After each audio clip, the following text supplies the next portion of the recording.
मित्र नमस्कार. मी सुरेश कुलकर्णी. आपण बघत आहात सूरसुरीचा आले. मित्र, आजपर्यंत आपण डॉक्टर रामचंद्र महाराज पारनेरकरांची काही प्रवचनं ऐकलीत. आता आपण जरा त्यांनी जो वेगळा विषय हाताळलेला आहे ठिकठिकाणी, आणि विशेषतः त्यांच्या पूर्णवादी परामर्श या ग्रंथामध्ये शांडिल्यसूत्र, नारद भक्तिसूत्र, पातंजल योगदर्शन वगैरेंचा उहापोह केलेला आहे. आणि त्यामध्येच त्यांनी काही लेख, काही प्रवचनं, काही स्फुट अशा तऱ्हेचं लेखन जे आहे, त्यापैकी आज आपण त्यांनी दिलेलं एक लेख म्हणा किंवा प्रवचन म्हणा, जे निर्गुणोपासना याच्यावरती आहे, त्यात काय त्यांनी सांगितलं आहे ते आपण बघूया. हे 2 भागात आपण करणार आहोत. आज आपण ऐकूया भाग पहिला, निर्गुणोपासना. आपण पारतंत्र्यात असताना, म्हणजे इंग्रजांचे राज्य आपल्या देशावर असताना, राज्यकर्त्यांना असं वाटलं की येथील लोकांना वैचारिकदृष्ट्या आपण काही खाद्य दिल्याशिवाय आपलं राज्य सुखानं चालणार नाही. तेव्हा त्यांच्यातील विद्वान लोकांनी आपल्या देशातील ग्रंथांचा, तत्त्वज्ञानाचा आणि एकूण येथील लोकांच्या मनस्थितीचा चांगला अभ्यास केला. या अभ्यासातून त्यांना आपण निर्गुणोपासनेचा पुरस्कार केला, म्हणजे त्याच्या मागे लोक लागतील व आपला कार्यभाग सुकर होईल असं वाटतं, म्हणून त्याप्रमाणे त्यांनी निर्गुणोपासनेचा पुरस्कार चालू केला. त्यांच्या ख्रिस्ती धर्माला अनुसरून ते तत्त्वज्ञान त्यांना आठवलं व येथील लोकांची मनं त्याच तत्त्वज्ञानानं वेधून घेतली गेली. परिणामी लोक निष्क्रिय झाले आणि निर्गुणाचे स्तोम समाजामध्ये मोठ्या प्रमाणात माजलं. आमच्या येथील त्या लोकांनीही ते तत्त्व उचलून धरलं. याचा पुढे बोलबाला आणि पुरस्कार एवढा झाला की पुढे ह्या परिस्थितीचाच फायदा घेऊन गुंड लोकही आपला फायदा करून घेऊ लागले आणि मग दंभ, ढोंग इत्यादी माजू लागले आणि लोकांची दिशाभूल झाली. यात नवल काय? हे अभ्यासून ओळखून लोकमान्य टिळकांनी गीतेतील कर्मयोगावरती भर दिला आणि प्रभावीपणानं कर्मयोगाचं प्रतिपादन केलं. कर्माची महत्त्व जनतेला सांगितली. आपल्या लोकांना निर्गुणोपासना मोठ्या प्रमाणात इतक्या चटकन पटली, याचं प्रमुख कारण हे आहे की त्या प्रकारात काहीच उपाधी नसते. बोलाचाच भात आणि बोलाचीच कढी. कारण निर्गुण म्हटल्यावर त्याला आकार नाही, फळं फुलं इत्यादींची त्यांच्या उपासनेत गरज नाही. कोणत्याही साधनांची किंवा वस्तूंची अपेक्षाच नाही. नुसतं वर तोंडानं उच्चारलं की पुरं. शिवाय हा मार्ग तर सुरू होण्याचा अतिशय सोपा. कोणालाच कशाचीही प्रचिती द्यावायची, दाखवायची गरज नाही. तत्त्वज्ञान थोडंफार तोंडानं बोलता येऊ लागलं की कार्यभाग होत असे. निर्गुणाचीच उपासना म्हटली की मग ते दाखवण्याची अथवा सिद्ध करण्याची आवश्यकताच उरत नाही व जबाबदारी येत नाही. आणि शिष्यालाही मला देव दाखवा असं आपल्या गुरूंना म्हणण्याची सोय नाही. या सुलभतेमुळं बोवाबाजी बोकाळली आणि कोणी जर म्हटलं की त्यानं ब्रह्म पाहिलं आहे, तर त्याचं ते म्हणणं खरं किंवा खोटं हे पडताळून पाहायची गणक, ज्याला सोय म्हणता येईल, ती नाही. त्यामुळे असं ठासून सांगणारा निश्चिंत असतो. अशा प्रकारच्या निर्गुणोपासकांची स्थिती मोठी विचित्र असते. अमुक एक काम अथवा अमुक घटना घडलीच पाहिजे असं त्यांना निश्चितपणे सांगता येत नाही. कारण देव हा निर्गुण म्हटल्यानं त्यांना देवाचं पाठबळ असत नाही आणि म्हणूनच कोणतंही काम ते स्वतःच्या जबाबदारीनं पार पाडू शकत नाही. सगुणोपासकाचं मात्र असं नसतं. त्या देवाचं पाठबळ असतं व त्या खात्रीवर तो कोणाच्याही कामाची हमी घेऊ शकतो. अमुक झालं पाहिजे असं म्हणतो आणि तसं होतंही. आता मध्यंतरीचा काळ असा होता की सामान्यतः मनुष्य जगताना खाऊन पिऊन चैनीत जगू शकत असे आणि त्याचं आयुष्य त्याच्या गरजांच्या मानानं सुखानं जात असे. अशावेळी वृद्धापकाळानंतर मृत्यू येईल याचं त्याला भय वाटे आणि मृत्यू हा दुःखदायक आहे असं वाटत असे. कारण त्यामुळे सहजासहजी प्राप्त होणाऱ्या येथील सुखाचा त्याग करावा लागेल असं त्यास वाटत असे आणि कल्पना त्याला ही असह्य होईल. योगाभ्यासानं निर्गुण साक्षात्कार आणि त्यामुळे म्हणजे साक्षात्कारामुळे मृत्यूत जीवाचा आत्यंतिक लय, तर मृत्यूमुळे केवळ वस्त्रांतर केल्याप्रमाणे हा देह टाकून देऊन दुसरं वस्त्र शरीरानं प्रदान करावं तसा दुसरा देह धारण केला. उलट जीर्ण शरीर जाऊन नवा देह प्राप्त होतं हे कळल्यामुळं मनुष्यात मृत्यूचं भय वा दुःख वाटेनासं झालं. त्याला मृत्यू सुसह्य झाला. परंतु आज तसा काळ नाही. आजच्या काळात जगणं मोठं कठीण आहे. सामान्य माणसाला जर मृत्यू आला तर बरं, आपण या यातनांमधून सुटू असं वाटतं.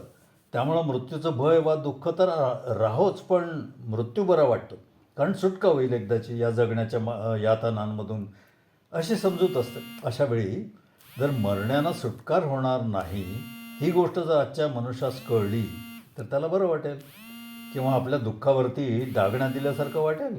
काय वाटेल? साहजिकच त्याची कल्पना मुळीच सुखावं वाटणार नाही. निर्गुण उपासना ही त्यानंच करावी की ज्यास कशाची अपेक्षा नाही, ज्याच्या इच्छा आकांक्षा तृप्त झाल्या आहेत माणसानं करावी. असं पण आम्हाच तर आमच्या प्रपंचात जीवनात घडोघडी कशाची ना कशाची तरी अपेक्षा असतेच. तेव्हा आम्ही सगुणोपासना करावयास हवी, कारण आम्ही जे मागू ते आमच्या उपास्य देवतेच ऐकू आलं पाहिजे, कळलं पाहिजे. ती देवता सगुण असावी. सगुणोपासनेतून निर्गुणाकडे जाता येतं. आता स्वतःविषयी सांगताना परमपूज्य महाराज असं म्हणाले की मी पूर्वी निर्गुणोपासकच होतो. त्या काळात मला संध्या करण्याचा कंटाळा येत असे. वेदांमधून उपनिषदांमधून संध्या न करण्याविषयी कुठं काही सापडलं तर बघावं, आपल्या वडिलांचं तोंड बंद करावं, म्हणून मी त्या ग्रंथाचा अभ्यास केला. आमच्या वडिलांना संध्याविषयी संत असं म्हणतात असं सांगितलं तर ते म्हणत की आम्ही तुमच्या प्राकृत संतांना ओळखत नाही, शास्त्रांचा आधार दाखवा म्हणजे आम्ही कबूल करू. त्यावर मी वेदांचा अभ्यास केला. देवाची माझ्यावर कृपा असल्यानं मी एकदा वाचलेलं विसरत नाही. आमच्या घरी नेहमी विद्वान मंडळी येत असल्यानं त्यांच्याशी वादविवाद करण्यानं माझ्या ज्ञानाला धार आली, आणि याचा परिणाम असा झाला की वादविवादात आपण कोणालाही पुरे पडू अशी माझी खात्री झाली.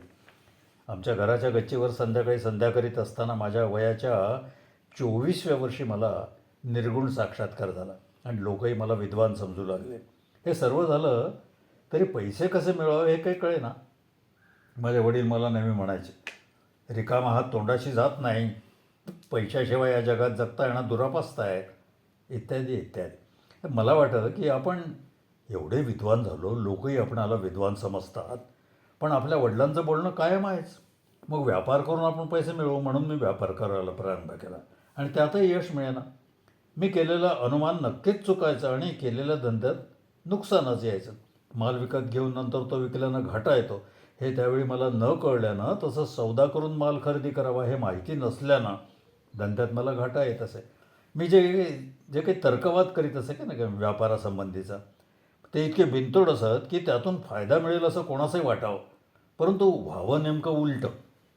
मात्र माझी आई नेहमी म्हणायची की तू काही म्हणत असलास तरी माझा देव मात्र तसं म्हणत नाही, तू म्हणतो तसं होणं शक्य नाही, मी म्हणेन तेच खरं होईल. आणि त्याप्रमाणे खरंच तिचं म्हणणं खरं होईल. माझी आई रोज संध्याकाळी देवीसमोर तुपाचा दिवा लावून नेमानं रोज व्यंकटेश स्तोत्र वाचित असे. आपणास ब्रह्मदर्शन म्हणजे ब्रह्मज्ञान होऊनही आपलं म्हणणं खरं होत नाही व यक्कश्चित पोथी वाचणाऱ्या आईचं म्हणणं खरं होतं याचा मला जरा वैषम्य वाटू लागलं, आणि यातूनच मी पुढे सगुणोपासनेला प्रारंभ केला. आणि वयाच्या 27व्या वर्षी गणपतीने प्रत्यक्ष दर्शन दिलं. एक तास माझ्याशी बोललेही. लहान वयात एवढं सर्व घडलं ही सर्व माझ्यावर देवाची कृपा आहे आणि म्हणूनच घडलं. याच घरात झालेले संस्कार आणि मोठमोठ्या लोकांशी आलेला संबंध हेच कारण आहे. सगुण साक्षात्कार झाल्यावर मात्र अशी स्थिती आली की मला जे वाटे ते नेमके घडत असे. इतकंच नाही, नुसती कल्पना आली डोक्यामध्ये तरी ती गोष्ट घडत असे. अद्यापही मला अमुक व्हावं अशी कल्पना डोक्यात जर आली तर ती देव ती पूर्ण करतो. यानंतर स्वतःबद्दलच पुढे महाराजांनी असं सांगितलं की मी खाण्यापिण्याच्या वस्त्राधिकांच्या बाबतीमध्ये एवढं उपभोगलं आहे की अमुक एक पाहिजे असं मला काही वाटत नाही, अमुक एक वस्तू पाहिजे अशी मला वासनाच निर्माण होत नाही.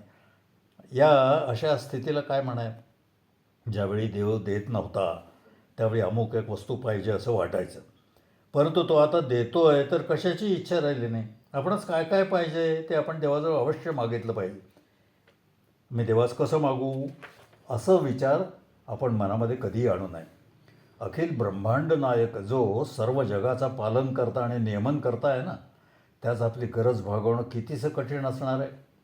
या उलट आपलं दुःख त्यास न सांगणं म्हणजे त्याचा अपमान करणं आहे. आपला दात दुखत आहे तेव्हा देवा तू तो बरा कर असं सांगण्यामध्ये आपलं काही बिघडत नाही. देवास आपली दया आली तर तो दात बरा करीत, न आली तर बरा करणार नाही. आपण दुसरे उपाय आहेतच. म्हातारपणी जर देवाच्या दयेची जास्त आवश्यकता असते आणि अपेक्षाही असते. बायको नसते, मुलांचा सुनांचा संसार चाललेला असतो, त्यांनाही 2-4 मुलं झालेली असतात. समजा की या म्हाताऱ्यास लाडू खाण्याची इच्छा झाली आणि घरात सांगितलं तर पैशाची अडचण, करण्याची अडचण आणि परिणामी म्हाताऱ्याची अडचण व्हायची. भीती ही की सून किंवा मुलगा असं म्हणायचा की मिळणाऱ्या पैशात मुलांनाच नीट 2 घास मिळत नाही, गाडणं परवडत नाही, तेव्हा तुम्हास लाडू कसेने कोठून घालायचे वगैरे वगैरे. तेव्हा घरात सांगण्याची सोय नाही. पण हा देवाजवळ अवश्य प्रार्थना करू शकतो का नाही, की देवा मला लाडू खावेसे वाटतात, ती माझी इच्छा तू पुरव. देवानं जर कृपा केली तर सुनबाईचा भाऊच पाहुणा म्हणून येईल आणि त्याच मेजवानी म्हणून सुनबाईच लाडू करण्याची बुद्धी होईल, नाही का? आणि अनायासे या म्हाताऱ्याचं काम भागेल. तेव्हा अशा प्रकारची सोय ज्याला म्हणजे जीवनामध्ये नित्योपयोगी पडणारी, हे निर्गुणोपासनेमध्ये नाही. मग सगुणोपासनेमध्ये निश्चितपणा नाही. हे आपल्याला या विवेचनावरून लक्षात येतं. मित्रो, या लेखाचं मी अभिवाचन केलेलं. आपणास कसं काय वाटलं ते जरूर अभिप्राय देऊन कळवा. आवडलं असेल तर चॅनलला लाईक करा, शेअर करा आणि आपण इतर आपल्या मित्रमंडळींमध्ये ते पाठवा अशी विनंती आहे. आपल्याला या सगुणोपासना आणि निर्गुणोपासनेच्या संबंधामध्ये दुसऱ्या भागात आपल्याला काय बघायला मिळेल ते आपण नंतर बघूया. धन्यवाद.